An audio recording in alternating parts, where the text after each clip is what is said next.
How to change your name in Zoom. Hello everyone, welcome to this channel. I'm Emily and I'm here to help you out today. So without any delay, let's get started. So first of all, make sure you have stable Wi-Fi connection on your device. After that, launch the Play Store application and search for Zoom just to make sure you have an updated version of the Zoom application. Here you can see there is no option of update, which means we have the latest version of application. So we're going to tap on open and make sure you're logged into your account. Now the home screen or the user interface will look something like this.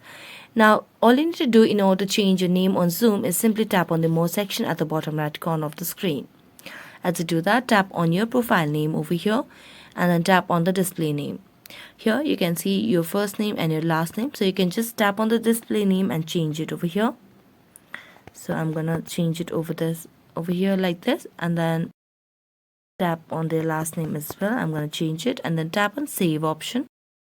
So as a save, now you can just go back and check and refresh the page, and there you go. So thank you so much for watching this video. See you next time.